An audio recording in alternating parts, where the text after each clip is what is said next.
my senior crowd is here. Oh dear. Okay, we are live. Right. Okay. Welcome back, everybody. We are now shifting from cannabis to alcohol, and we are going to shift to H470. And we have an amendment, which I think at this moment incorporates everybody's concerns. That's correct. We're hopeful. And so Tucker, would you be kind enough? We want feedback on that chair, whether it's better or worse, or whether we need a cushion.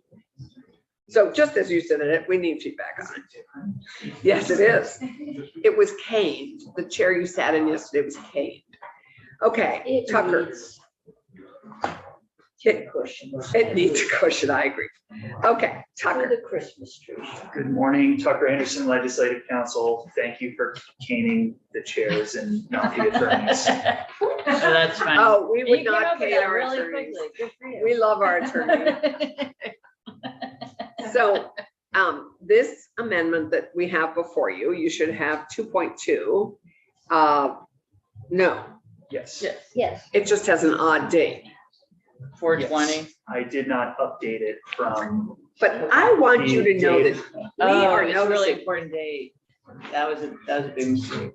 Timestamps. All right. Okay, so it is the 26th of April, just to clarify. And we're on draft 2.2 of H470, which we hope incorporates the input and concerns and clarifications that we have been discussing for the last few days, and may incorporate some concerns of things we haven't yet heard about, but we've heard about on the sidelines from the brewers. So I would encourage us, and I did for my committee mates, I did a license articulation. So we have all 4 of the key licenses right here on a little sheet of paper so we can keep it straight. So Tucker, would you be kind enough to walk us through the amendment in front of us so that we can appreciate the changes to the bill that we're looking at the moment? All right, so the first instance of amendment proposes to amend section 6 of the underlying bill in 7 VSA section 224, which is the section that governs 4th class licenses. Right, section 6. And there are going to be. Oh, and before we launch into this, I also have a recommendation for the committee to consider before Ann leaves. What do you have to leave it, like 5 of 12? How long is it gonna take me to get through the lunch line? I don't know. But I also have a recommendation that we consider, just as I read this and had some thoughts. So Tucker, Tucker, take it away. Section 6, 4th class licenses. In addition to the amendments proposed in the underlying bill, this would propose 2 changes to the 4th class license statutes, both of which are going to relate to the tasting rooms that manufacturers have. And this, just for everyone to remember, this was incorporated in a bill, a separate bill that we heard about. I think it was S107, I vaguely remember. And we talked about this, and we thought this could be the solution, just fixing the 4th class license instead of having to do that whole separate bill. So this is shop issue. yes. Yes, and there's another piece in there that was in here that we'll get to at the end. There was a recommendation from the Department of Liquor and Lottery to increase the number of 4th class locations where certain types of beverages can be served to up to 2. Right. We'll get to that in a moment, but you are correct that in subsection B, the amendments that you see proposed in subdivisions 1A, B, and C are to increase the volume of the beverages that can be served at these licensed locations so that they are closer to what is referred to as full pour rather than sample size. So in subdivision A, this governs malt beverages and hard cider This is an aggregate total of 16 ounces. So it's no longer restricted to 2 ounces with a total of 8. It is now just a 16 ounce aggregate total. Break it up how you wish, but the upper limit's 16 ounces. Could be a pint, could be 2 8-ounce servings. Right, so up to Get the what they established. call those half pints, Yep, 2-ish, something like that. Subdivision B. This is going to govern finest beverages and ready-to-drink spirits beverages, not more than an aggregate quantity of 12 ounces. And how do these quantities compare to the first class and third class licenses? Well, the first and third class licenses do not have express limits on the quantities that can be served to an individual customer. Oh, It's okay. based on licensee education. So your bars and restaurants, it's do not overserve, but. Okay. so they're serve liable. as I mean, they can serve what they got, but then they're liable as the Fourth last. class licensees are Last liable as license. well. Right. They're So just not somebody- permitted to serve more than what in the past was considered a sample, so that you had some delineation between first class licensees, retailers effectively, and manufacturers who have what at the time was on premises serving locations. So there's still a limit and a delineation, but it's a higher limit. Yes. Okay, In subdivision C, it increases for spirits to an aggregate amount of not more than 2 ounces served in 1/4 ounce quantities. Where do municipalities stand regarding fourth class licensees? Is it typical that they have to do a license or from a municipal standpoint as well? Like, for example, if you want to open a bar, which would be a first class licensee, typically the municipality has a particular interest in it. I don't know if they have much interest in fourth class licensees currently. Usually, all of those licensing provisions start by saying with approval of the Board of Liquor and Lottery and the local control commissioners. And I'm fairly certain that that's how the fourth class license statute starts as well, but we'll take a look.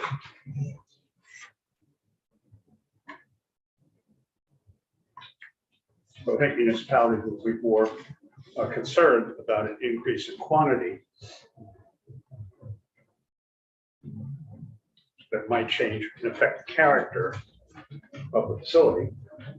I do not see an express call out for the fourth class licensees for approval of the local control commissioners. But I'll take a look at the local control commissioner statute and see if there's a blanket requirement that before licenses are issued, that they approve of the location. And Yeah. these had to be on premises. Is this also allowing them to be off? no, this is on premise. This is on premises. Yeah. So this isn't dealing with, I only manufacture up the side of the mountain and nobody comes there. This is just saying you can serve more. It had to be on this, on where you were manufacturing. That's what this is. If this is going to allow you to open something in town, then I can see the town might be more concerned. Well, the licensed premise would be wherever the fourth class license is currently held, But which is a manufacturer's license. But the other issue is it could also be at a farmer's market tasting booth. So does this imply that a farmer's market tasting booth can also Well, I could get a real sell good 16 price on ounces Saturday morning. of malt beverage and X number of ounces of wine? So we've increased that as well.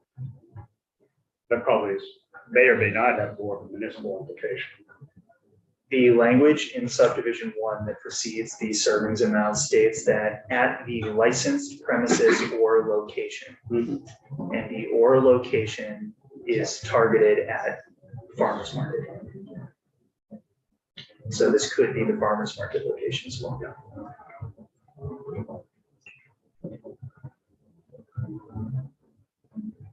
So an aggregate total of 16 ounces or the 12 ounces, that's one person.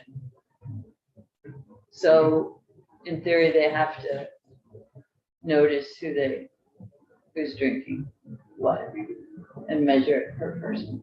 Yes, and that is the same assumption that operates now for the sample sizes and the lower volumes that you Right. know the customers you're serving to. And do the regulations that say that you can't serve someone who's impaired, do those apply? Those apply broadly under the current liquor liability statute and the requirements under the proposed H-288 that Senate Judiciary was just reviewing. Well, I would think that whatever the requirements are for municipality approval, I would think the same should apply to this.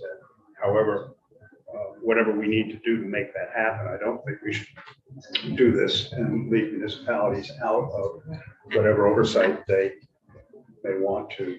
I think they have oversight in the first place, both granting farmers market permits and the fourth class licensee to the manufacturer up the side of the mountain. I mean, so they're already engaged in both, in permitting both those operations, I would assume. Well, I guess that's the question. Yeah, that is the question. I think they must be. But maybe should we, I think we should find Tucker, do out. we have an Yes. answer either from you or from Wendy?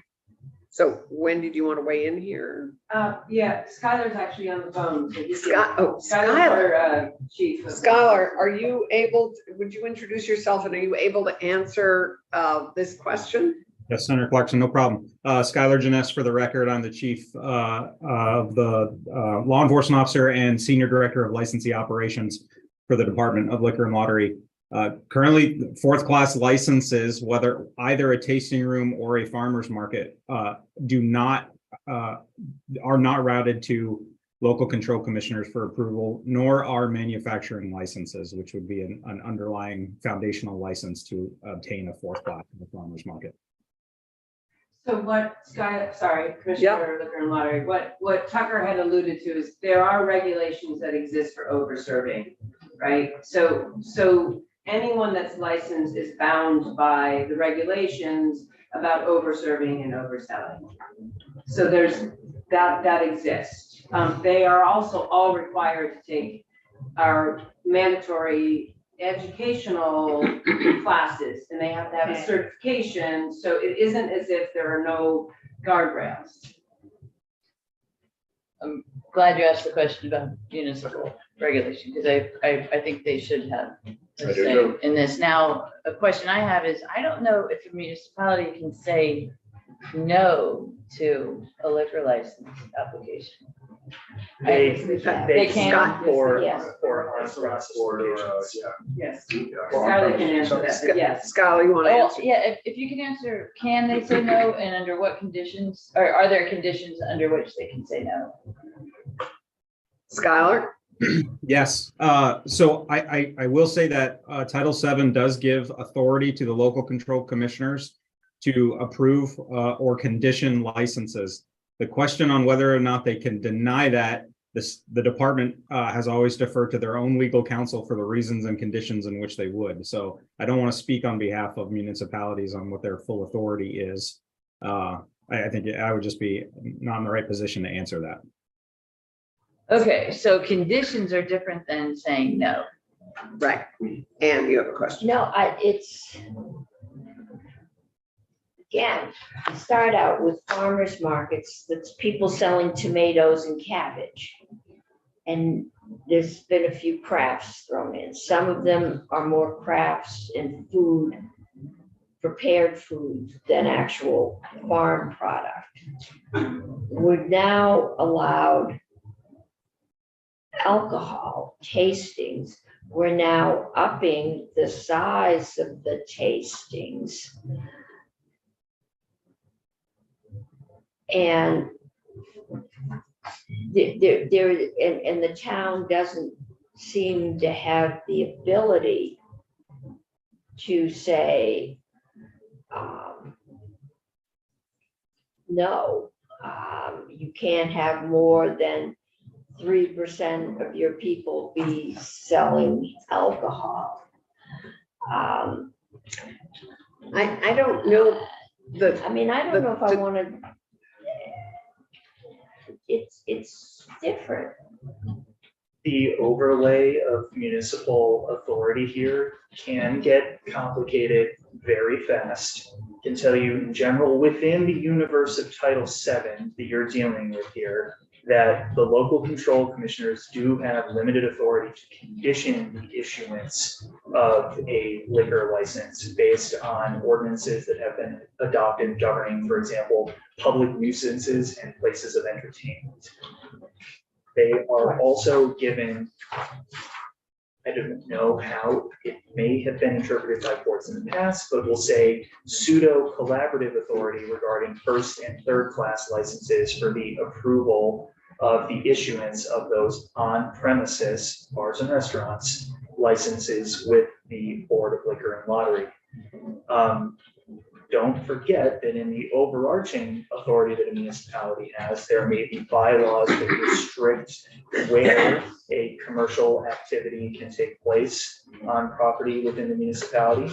And there may also be regulations, and I'm thinking specifically of the Edward Farrar Utility District, for the addition of new commercial operations that they have to, for example, connect to public water and sewer systems if they are within a certain designated area of the municipality. So land use regulations can absolutely come into play here. That was one of the concerns that was raised by the licensees when the fourth class and special events permits issues were boiling up a few years ago about full service pours at manufacturing locations. The General Assembly proposed and did amend the first and third class license statutes to allow manufacturers to acquire those licenses. But the concern was, well, if we get a first or third class license, we are going to be legally considered by our municipalities to be bars or restaurants, because those are bar and restaurant licenses essentially. And we're going to be regulated by the Department of Health for sanitation standards. And we might be violating Right. zoning bylaws in our town because we're not allowed to have this sort of business where we're located. So the solution was to allow them to get the licenses, but not hold them to any of the food service or sanitation requirements. And the zoning issue kind of went away. So- No, I guess my concern is the towns, if you're working out of a building, the town has some ability. If you're coming to the farmer's market and you can sell an unopened bottle, so you can sell alcohol, and you can now give a good sized glass of wine. The towns, I mean, if the local bar wanted to give away samples and sell bottles of liquor, they would have to, I think, get a catering permit. They would if they were selling liquor there.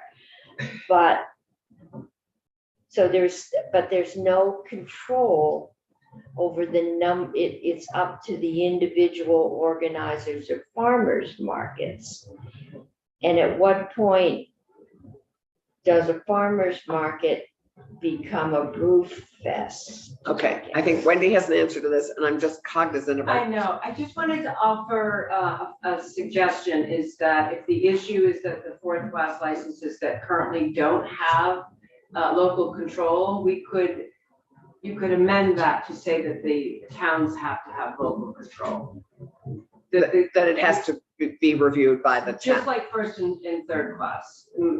So remember that we did this as Tucker's explaining. And Skylar, do you want to jump in on the history? Because you were involved too. I just wanted to, I mean, that's a solution, right? I'm just, if that's your concern that the towns don't have. I think I'm hearing municipal oversight concerns. Correct.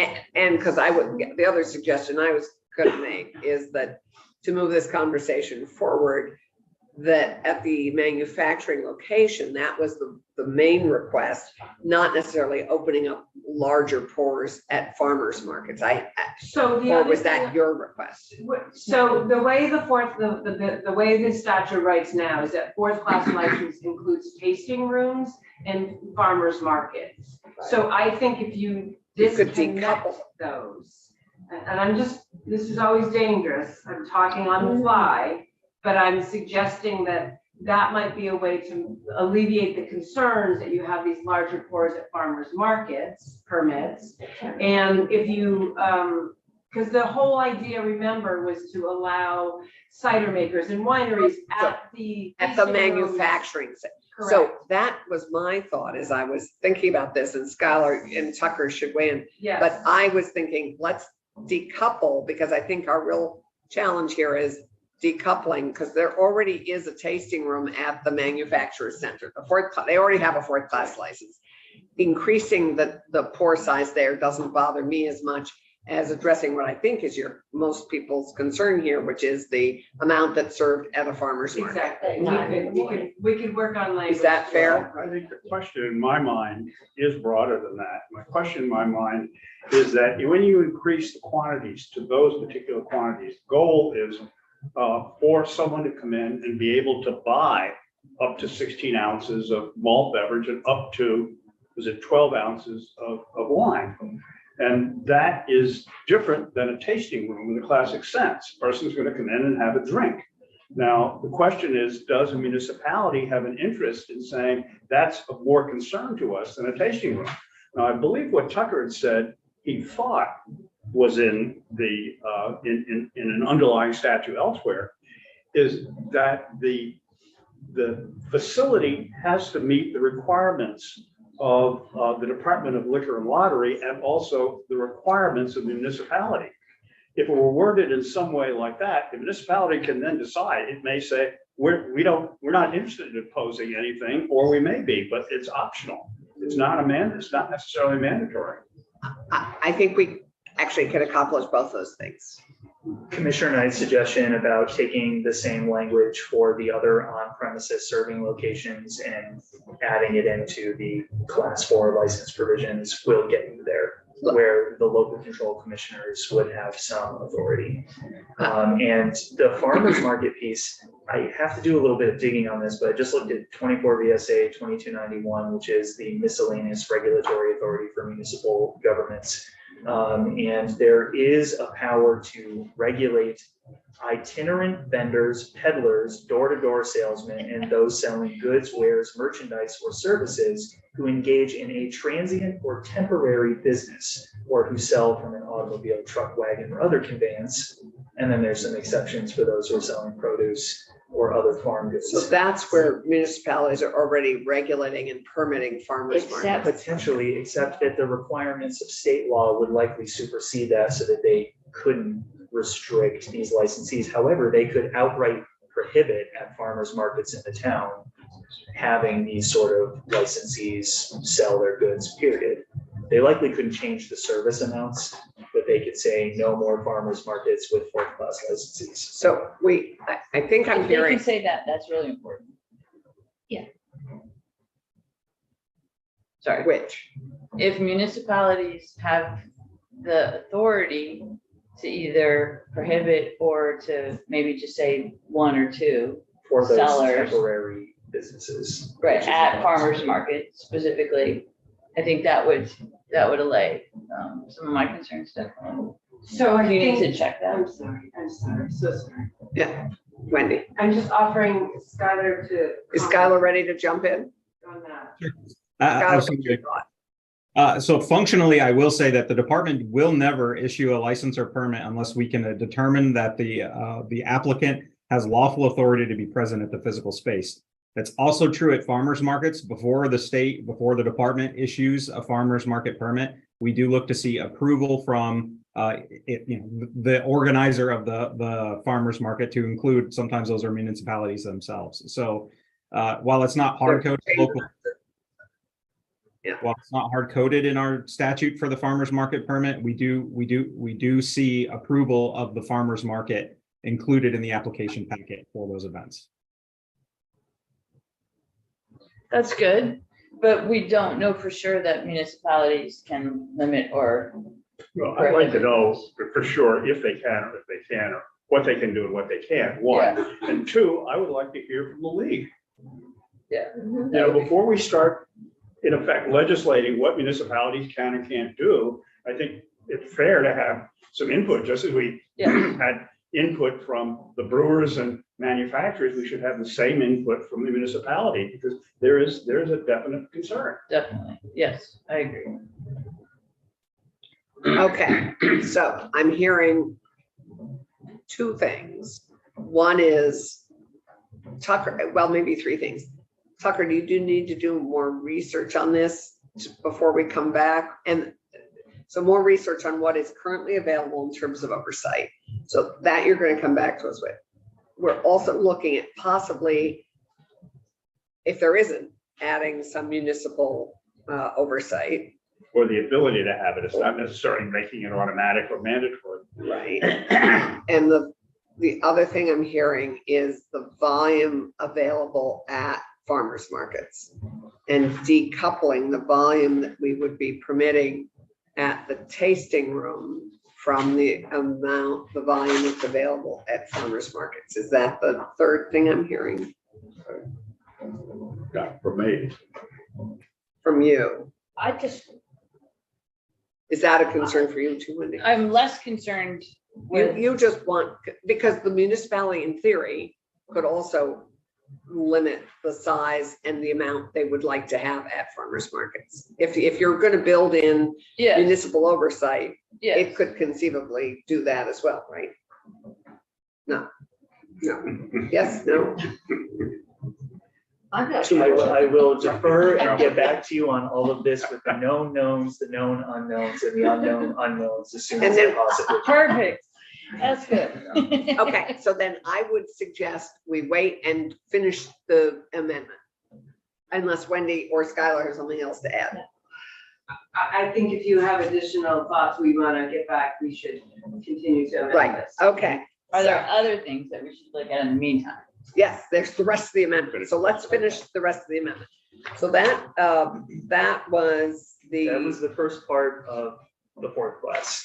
right, The second part on page 2 is C1. proposes in C1 to increase the number of fourth class licensed locations where a manufacturer can sell alcoholic beverages that are produced by other manufacturers. Okay, So- I just have another, I just noticed on page 1, we are upping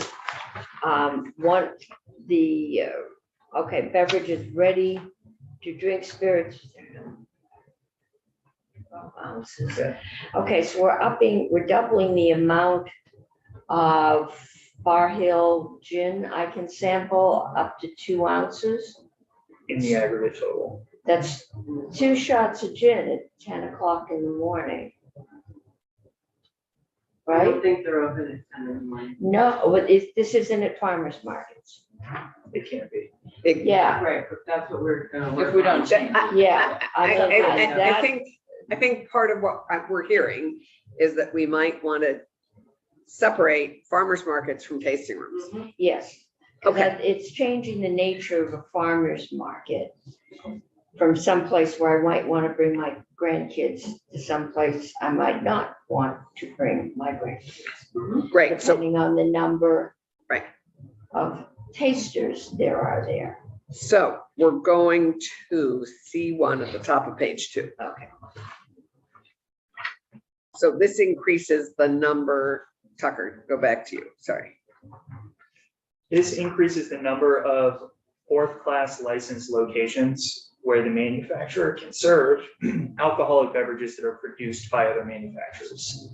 Right, so this is the sampling location where you have not only the manufacturer's products, but the products of up to 5 other So manufacturers. at the tasting room, at the manufacturing site. Right, so At the Tucker's bar. manufacturing location could also serve Senator Clarkson, Senator Cummings, Senator Brock's, and Senator Harrison's alcoholic beverages as well that you produce. But it could all be hosted at my fourth class license location. And now you can have 2 of those. You can have up to 2.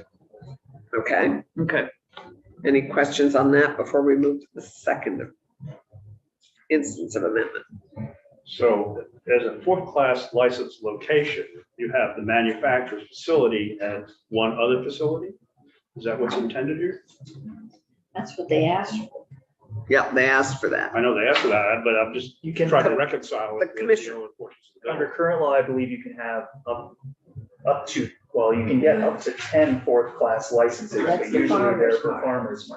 Correct. Yeah, So it's. yeah. So Wendy, why don't you clarify this? Yes, so there are up to, is Skylar, sorry, Tucker just said, you can get up to 10 fourth-class license permits. And Skylar, you're gonna need to jump in if I don't have this right. So that's basically 10. It's the 10 farmers market and the location. Remember, and they asked to be able to serve at more farmers markets. Let's have Skylar describe this to you. Okay, Scott. Yeah, no, you're absolutely correct, Wendy. Statutorily, there are 10. So that's a combination of farmers markets and tasting rooms. So they could have 5 tasting rooms and 5 farmers markets, or any combination that equals 10.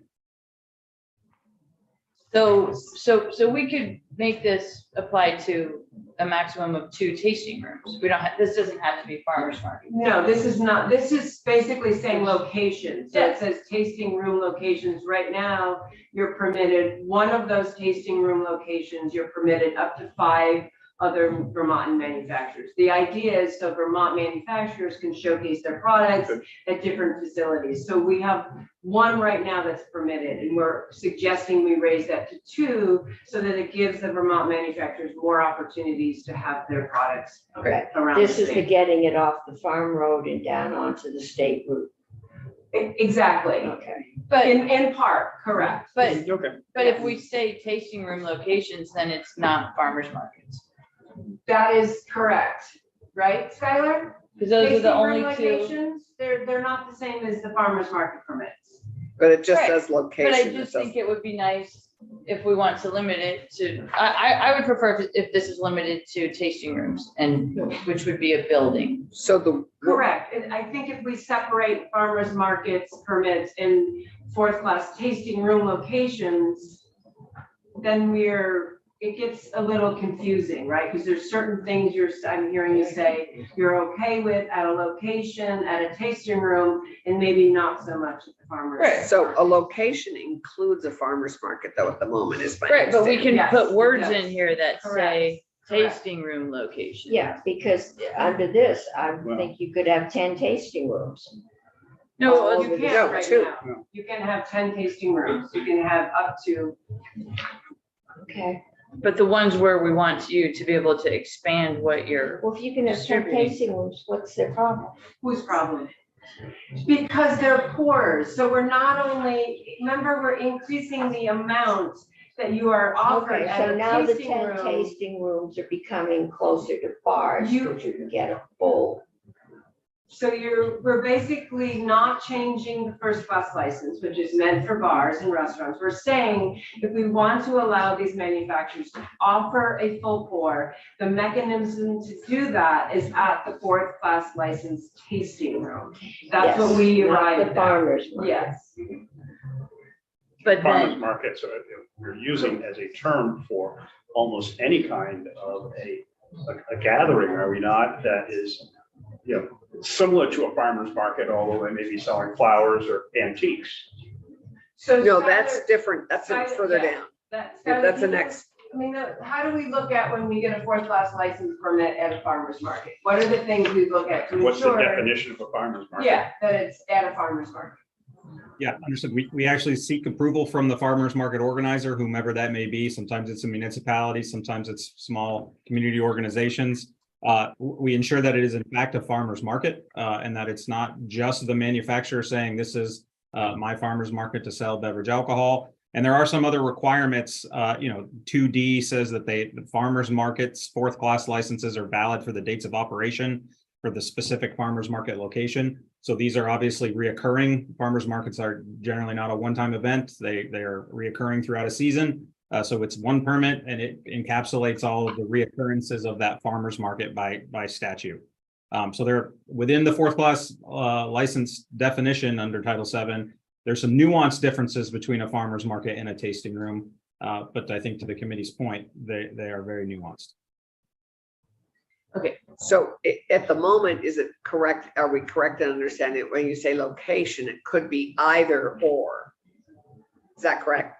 So Could be. unless we, as Wendy would like us to do, call out taste, be clear on the manufacturer's tasting room versus a farmer's market, we would have to articulate that. But just for the paragraph C1 is what we're talking about now. Well, you were also, you're quite Right, honestly, but I you're think also it's a talking about it. different before. conversation. I was. So, the, But just for C1, right, where we're talking about that a manufacturer could have other manufacturers. 2 fourth-class Products. licensed tasting rooms. Is that what we're talking about? Locations. Well, Right, That's so, a tasting. I would suggest that we add the words tasting room in front of or tasting room. the word locations to be clear in this section. Or just have some definition as to what's a location, what's a tasting room, and what's a farmer's Well, market. Well, I think they do have that. Yeah, we do. Is there a So- definition somewhere in the statute? So what these things are? Oh. 'Cause I can. We all know You look what around that the is. farmer's market, you don't sell anything that's produced on a farm. Commissioner, May I suggest again that Tucker, Skylar, and I work on some language? that would be great, and come back to us Correct, on Friday. Great. I think so you can move on. that would be great. Let's move to the second amendment. I think we know what we're trying to get at with C1. Yes. And I think we're trying to limit that. I think we were also, what was requested was increasing the number of farmers markets manufacturers could go to in a year, right? Up to 25, right, yeah. And that is now, It's in the bill. that is already in the bill. It's already in the bill. It is not contained within. It's the not four corners within of the this. amendment piece. Okay, great. So we've already done that. So let's move to the second instance of amendment, which does address the now called limited event permits. So let's talk about those. Okay. Because you will recall, we've had discussions of special permits, special events permits, festival permits, and there were a lot of concerns raised about some of this. So this is where we are landing, I think, at the moment. So Tucker, would you be kind enough to explain this? So as you will tell from the new reader assistance heading that is put in here, the next 3 or 4 sections are going to cover sampling event permits and limited event permits. The term festival is going to completely disappear from the statutes in favor of event permitting. So 7 VSA section 204, these are the fees that are assigned to what is currently known as the festival permit and the educational sampling event permit, which are being changed to sampling event permits and limited event permits. We will start with what is now going to be termed the limited event permit. Got it. And for clarity, this is going to be events where the primary purpose is not the service of alcohol. Correct.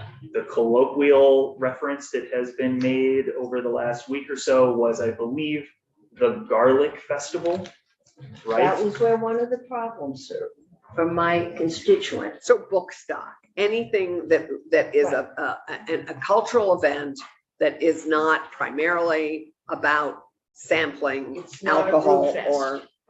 or beer.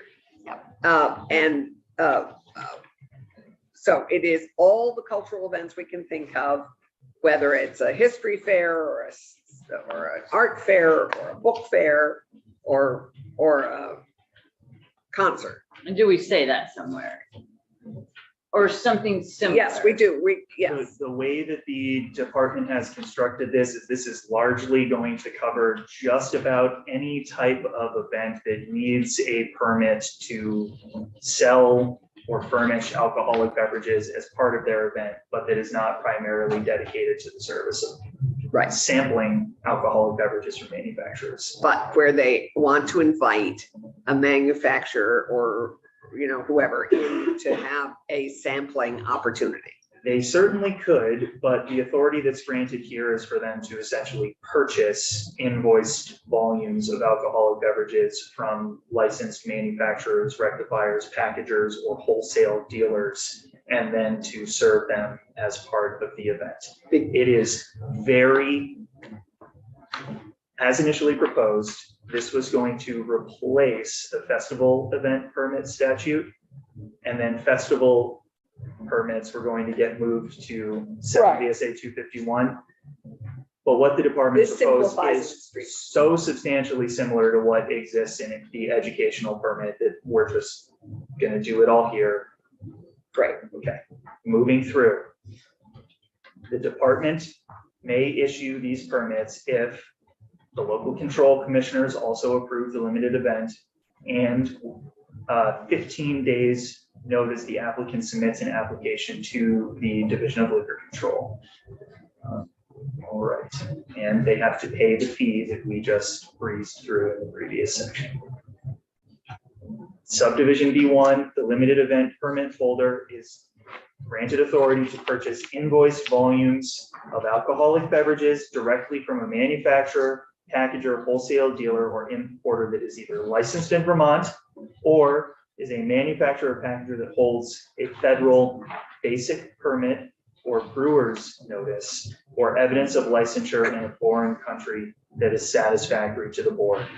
Basic permit is capitalized here to call out that it is a proper term, but I will note for any of the pernicious attorneys watching out there that I understand that it is not capitalized under federal law. But we didn't want this to be confused with the general term, basic and permit. This is a proper noun. Okay. Following that, the invoice volumes may be transported into the site and sold by the glass. So this is on-premises service by the glass to the public by the holder of the permit or the permit holder's employees and volunteers during the event. And only. This is good. This streamlines what has been a workaround and has been complicated. I understand, streamlines and simplifies the whole process. Right? You don't have to. I understand. So does it have to be in a glass? So, Yeah. So you have beer in a bottle? You have to pour No, it in no, a glass? no, by the glass. so Commissioner, tell us what Okay. this is all accomplishing, because Yes, so remember we that had this Act conversation. 70 had a festival provision, and it inadvertently limited us to only grant the festival permit to something like a brew fest. It eliminated all of those community organizations and chambers of commerce in towns that have these cultural, food, art festivals that aren't festivals. They are just community organizations where they want to be able to serve beer and wine. So based on numerous feedback that we received from all of these communities and legislators and the manufacturers who wanted to be able to sell and sample their products, we decided that our proposed solution was to, as Tucker is outlining, take the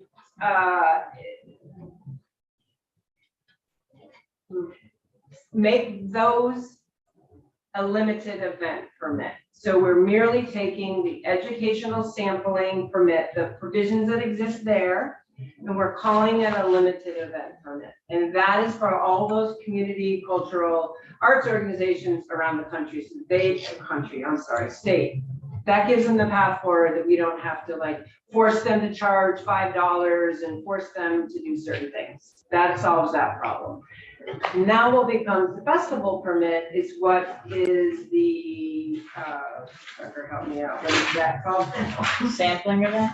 The sampling event. The sampling event. So the festival permit for like a brew fest where the primary purpose is to consume and taste and, sample alcoholic beverages, that becomes the sampling event.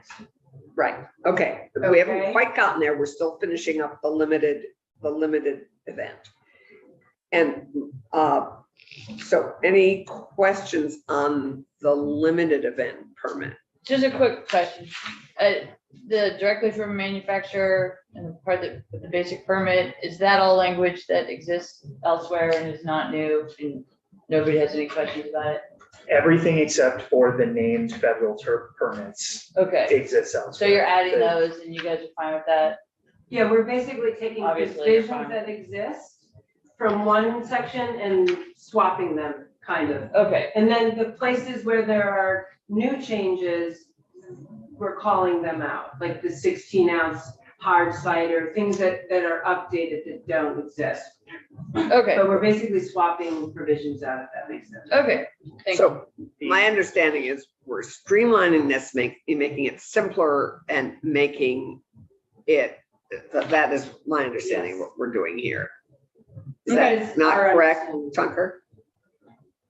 I can't Characterize it. characterize. Is that what is that the objective here? That is So- the intent. That is, we believe that the proposed language that we've put forward streamlines the process and makes it clear. So we're, yes, to your question, Senator, yes, streamlines the process, makes it more clear. And simpler for And more our simple. cultural events that Correct. also want to have beer and wine served. So Correct. as you will recall, or anybody who's organized one of these events, we've had to often bend over backwards to get a permit through a restaurant or somebody who was able to serve at these events. Now you'll be able to do it directly. And yes, Yes, it simplifies the process for the event. the event organizers of a food cultural event trying to serve alcohol and makes it clear and it simplifies the process using existing language that already makes sense. Using existing language. Right, exactly. Okay, I've got that. And And it let's just, doesn't negatively impact what we want to do for the festival, like a brew fest. right, so that's now a sampling event. So that's on Yeah. page 6. So let's turn to page 6 because we have Yeah, 4 minutes. I'm sorry, I just have one more. I just want to say the same thing that I said for farmers markets, which is as long as the municipality can limit the number of folks selling alcohol at these events. I think that's really important because the municipality may want to say, okay, you can have 7 people selling alcohol. And I'm concerned that there might be some state law that prohibits that. The local control commissioners under section 251 have to approve the event.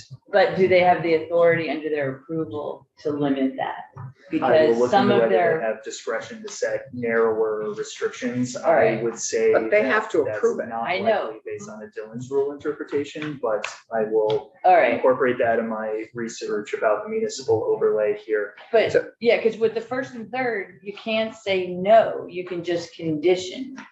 That's fine. Which- You can But condition. that's an important, but condition means it still exists, so I just Right. want to be clear about that. Right, I don't But see you the understand. 251 at Tucker, but that's okay. Okay. Is that, I don't see that here, but I'm looking very fast. If you go back to page 3, subsection A, subdivision 1, the Division of Liquor Control may grant the permit if the limited event is also approved by the local. Local control commissioners. So there we are. Right, All right, quickly note that Yeah. in subsection C, 4 of these event permits can be issued annually to the same person, got a limit of 4, and the permit shall be valid for not more than 4 consecutive days. The wait a minute, sorry, I am completely lost. Are you still on page? 4. Subsection Sorry. C is on line 4. Not more than 4 limited Subdivisions get combined, to the same, 4 permits to the same entity. to the same entity. Okay, great. Okay, let's shift because we're out of time. Let's just shift getting through this amendment to section 11, which is the sampling event permits. Right, and this takes the festival permit, changes it to a sampling event permit. Adds some language in subsection C that allows the permit holder to sell alcoholic beverages by the closed container when the event has more than 5 sampling outlets and expected event attendance is greater than 50 patrons.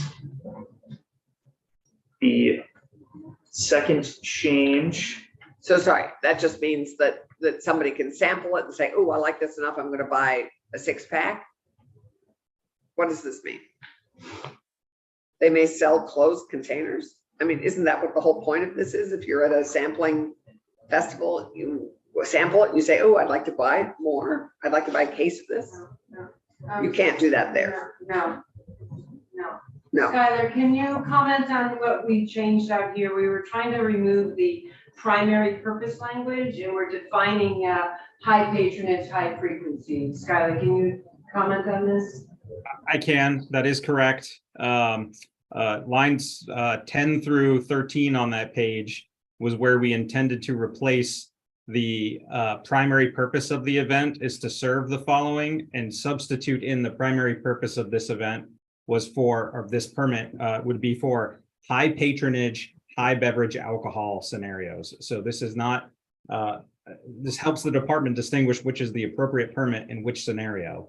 Primary purpose of serving beverage alcohol was very difficult for the department to determine what the primary purpose of an event may be, because it may look and feel like a brew fest, but there may be music there, and the applicants may claim, well, the primary purpose of our event is a concert. We're just having a brew fest coinciding. So the request of the department was, can we define this as high patronage, high beverage outlet, alcohol serving outlet events, regardless of what the primary purpose was. But this would be the appropriate permit to issue when there's sampling going to a large number of patrons at a various number of outlets. What is high beverage? Say that part again. So it's in line, it is defined in set lines 17, 18, and 19. It's just, I believe, in the wrong place in the statute. So, or the proposed statute. So we said that the permit holder may sell alcoholic beverage by the closed container when the event has more than 5 sampling outlets and expected event attendance is greater than 50 patrons. Again, sampling outlets would be individual people pouring samples, and expected attendance obviously is self-explanatory. That was, again, intended to remove the primary purpose of serving beverage alcohol and replacing it there. Can move that up to subsection B for the committee and replace this. The one question I would have is the term closed container is Yeah. not going to be a sampling event. Closed containers, to my knowledge, likely are. So, going yeah, to that's be what's- standard. That's what's containers, confusing like me. a And 16-ounce beer Okay. can or a bottle of wine. Yeah, so or- I think, so to be clear, this is meant to be the festival permit. Those are products that are consumed on the Premises. site, on the premise. And so I'm wondering maybe if that closed language I don't get what a Closed closed container container is is. a. It's like a in bottle of wine, it strikes In me. translation, I think maybe we go, right? I mean, I don't think that exists right now. You're not allowed to purchase a closed So- container. I would, we're now after time. I hate to say this, but I think we need to clarify this. I don't know why we're talking, because that was, when you say closed container, that means like buying a 6-pack or buying a case of wine. So I don't think we want the sampling festival to be an 802 store or a place you actually buy volume of stuff, right? Correct, and that's not what happens right now. So then I would recommend that we also review this and its placement and consider what this language closed container, because I'm fine with this other than the closed container piece, which I don't understand. Tucker, where did the closed container piece come from? Well, it came from DLL's memo, or sold by the closed container, but I think that might have been in addition to what was allowed for marketing and educational sampling, which, by the way, currently has no service limitations, but it's being changed to your limited event statute anyway. But we can clean this up. and Okay. Move it up to subsection B, as Skylar indicated, to replace. Why don't we the do that primary and- purpose test for the festivals. And why don't we, if I may so, get rid of the notion of a closed container that would have anything to do with a sampling festival? Correct, like I said, I think in Okay, so- swapping out the sections, we inadvertently included that. Got it, okay. It was included as the way it was written, discretionary authority. The Right. clause that was built into the educational sampling permit was that it was available when the event is selling by the closed container, quote, when the event has more than 5 sampling outlets. So I wrote it this way as discretionary authority available to the permit holder, and Okay, copied and pasted the language the department provided for that discretionary authority. okay. Thank you. I appreciate it. So let's clean that up and let's just finish the amendment The because I last think, part is hopefully going to be fairly straightforward. Special events permits. This is going to allow a manufacturer or rectifier to, instead of getting 10 special events permits per year that are valid for 4-day periods at a maximum, this is going to allow them to get a permit for a specific physical location for up to 40 days in any calendar year. So instead of having 10 permits issued for a maximum of 4 days, it's a permit issued for the physical location up to 40 days. So it could be for a whole season. So a manufacturer of wine or beer or whatever could have the opportunity to be represented at 40 different farmers markets. Well, I think the idea is to conserve the amount of time. Because if you get 10 individual permits for a maximum of 4 days, and these events Oh, are 40 days. 1 or 2 days apiece, you have limited yourself to 10 instances where you actually get to use the permit throughout the year. But if it's for 40 days and the event is 1 or 2 days, you have 40 or 20 instances to use the Right. permit. As you, at your discretion. And this is what we had, you'd asked for earlier, is the opportunity. Yeah, Good and idea. then we've got Ann. Yeah, I understand. There should just be a mechanism, maybe there is, where if someone doesn't comply with the regulations at, say, permit 7, that they don't still get to use the remaining permits. You know, it Yeah, we- invalidates the remaining permits. We have regulations that are, Skylar, do you want to talk about the I mean, there are other Just things There's that license exist. Okay. Yeah. ability. We have That regulations. already exists. I would assume that already We exists. have pages of regulations. Yeah, I'm just saying, if, Yes, understood. Yeah. Like, obviously, if The someone. risks for us breaking those rules would be greater than just. losing Just free. identify or- yourself. It would be- Right. It would be fines, especially Right. to manufacturers, especially tap room. Right. that's great, there may be permit conditions too, that May I would be ask a separate from question? that. Regarding going back to the separate events, on page 7, beginning at line 4, and then going down to line 13, it talks about quantities of beverages that can be provided to individuals at these events. If I look at 16 ounces with not more than 60 served to a given patron, or if I look at the standard drink, WHO David. 6 at a to serve to an individual, wouldn't many people be drunk at that point? Potentially, and I mean, according to at least what yes. I'm reading here about what the And WHO when the- says about alcohol content. When the festival permit statute, or when the bill was moving through prior to enactment, I recall that you asked the exact same question. So that's I not didn't something remember that I that, can thanks for answer. reminding Yes. me. Yeah, so you're very consistent. And That is one of Good Brandy's. point. Yes, excellent consistency. You know, the being apparently impaired or apparently under the influence of alcohol is the standard used. Licensee education still applies in this context. That's the best legal answer that I can give you from Title VII perspective, but this is something you should probably discuss with the department around how the festival employees, volunteers, and operators, along with the Division of Yeah, I Liquor followed the Control, law. I only gave him 6 believe drinks is present, right? when he goes Well- into an accident and kills somebody.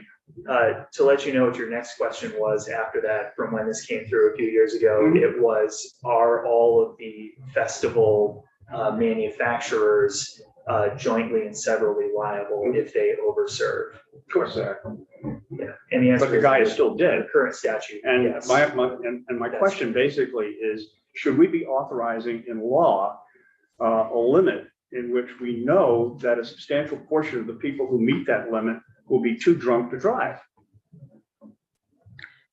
And that is a big question, and we're at time, and we have to hear from David Englander before we end. Okay. Commissioner, I final. just wanted to say that this is an existing law. The quantity signs already exist I in understand law. that. And I know you're out of time, but Skylar can tell you about the enforcement and the education around these festival permits. Right, and the question, okay, so more to follow. Folks from out of town. I have to hear from David Englander first, and then we'll hear from Joe quickly.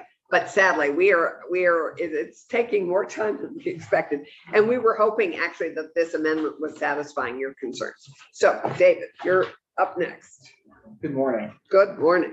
My name is David. Oh, good afternoon. It is good afternoon, sadly. I apologize to my committee. My name is David Englander. I'm the Senior Policy and Legal Advisor to the Department of Health.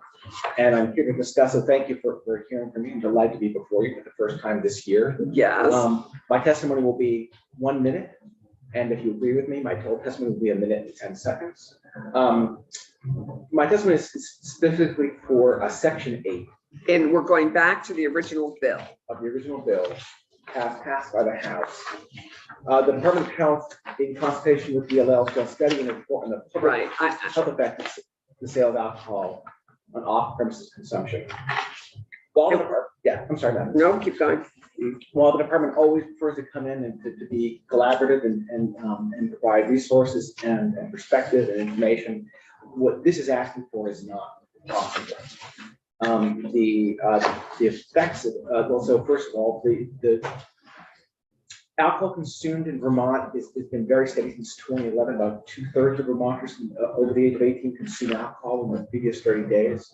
The effects of alcohol consumption, short and long term, have been well studied. I'm happy to provide you information about that.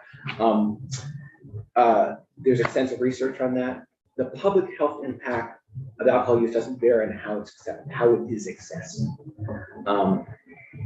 DLL or tax doesn't differentiate between the sales tax doesn't differentiate between on and off premise sales at bars and restaurants.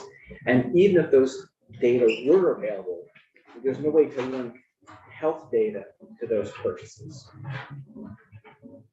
Okay, this was not going to stay just public health. It was also going to be public safety, if health and safety, I would hope, it was my suggestion to the committee. Yeah. So would not just, and we have already had a report on public safety, but very early on. Yes. And my understanding is that this was key to getting this. So even if we added safety, you're saying your department could not do this report. This information isn't available. There's no way to collect this information. So why was this put in? That's a fair question. Okay, so thank you for that pin. And then we will thank you. I think we're gonna have to discuss that. So if you can't do it, who would you suggest do it if we add public health and safety? Just the department, as they did before. We will do another report as we did last year. Okay, and we're gonna do it at more time with more data available for them. But if there's no way to study it, how, okay, well, we'll have that We'll ask those conversation. questions after, right? And let the other. We're not gonna do it now, but Yeah. thank you for that. So the Department of Health is declining the opportunity to do a report, or would you entertain the idea of doing it in conjunction with DLL if it was a different type of report? We would be happy to work with DLL. And we're not declining because we don't want to, we're declining because it is actually impossible. Well, there are ways to get the data on safety. I'm saying as framed today, it's not possible to make a connection between the impact on public health and off-premises access to alcohol. Got it. There's just no way to get there. Thank you. That's very helpful, and it wasn't gonna stay that way. So, thank you. Of course. That is helpful. And I think we'll just briefly hear from Joe. And then we have to quit because everybody has other things to do. So Joe, come join us. And introduce yourself for the record. My name is Joe Lemna from Burlington Beer Thank Company. you, David. Sorry. Thank you for the opportunity to testify this morning. My name is Joe Lemna. It's this afternoon, as David Afternoon, would say. Whatever. owner of Burlington Beer Company and current president of the Vermont Brewers Association. With me today is Emmett Arian, the association director of the Vermont Brewers Association, as well as Jessica Oski from Neckarsan, the BBB's lobbyist. So just tell us, are you happy with this amendment or not? First, the VBA does support the provisions in 470 as passed by the House. Second, the Vermont Brewers Association is happy to support reasonable proposals to address concerns of craft beverage colleagues. Although we do not support adding provisions of S107 to H470, the VBA does support the Department of Liquor and Lotteries compromise proposal to allow fourth-class licensees to offer limited full pours. Third, the VBA does not object to the DLL's proposal to amend festival permits as was presented to the committee. And finally, the VBA requests a technical amendment to the special events permit law. Under current law, manufacturers are allowed 10 special event permits at the same location, and each permit is good for 4 days, for a total of not more than 40 days per year at the same location. That's what's proposed here. That's what's proposed. We'd like the statute to be changed to allow for special event permits at the same location for up to 40 days per year. So in other words, remove the 10 permits for 4-day specifications. So each permit would be for just one single day, and manufacturers would be allowed to get 40 at a specific location. So in theory, it's the same amount of days, 40 days, but instead of, as Tyler mentioned, losing some days to some of those cultural events for a 1 or 2 day festival, we just lost 2 to 3 days from that 4-day permit. So if a permit was for each individual day, we would be able to activate and be present at those events for 40 actual Doesn't days. this give you more flexibility? Yes, No, as written in the amendment. More flexibility because you have 40 days just 40 instead of individual 10 days instead of chunks 10 of 4-day 4 days. blocks. So aren't you wanting this? Yes, yes, Okay, we are, so yes, you're we are, yes, we are. we're Sorry, supporting the I was technical amendments. confused. Nope, sorry, I rattled through them rather quickly. So, And this so, is what you, so you're, what we received is. Yes, Right. yes, correct. so you're supporting, you support the amendment as it at the moment. Yes, In Okay. concept. in the We, concept, you yeah. know, we We understand. still have work to do. Got it. Great. Thank Thank you for taking time for that. you. Yeah, no, no, no. What did you And I not had, support? Um, And you can talk to me after if So everybody do we- else has to go. You do so not. you know what? I'm gonna just end, this. Okay. We're gonna Okay, and I'll adjourn. just. Thank you very much, and more to follow because we have follow-up on the amendment to do with Tucker, with Wendy, and I think you guys are gonna keep close tabs on what we're doing. Happy birthday. Great, thanks. Thank you. I went to give it to you. Yeah. So, thank you very much. We'll Where go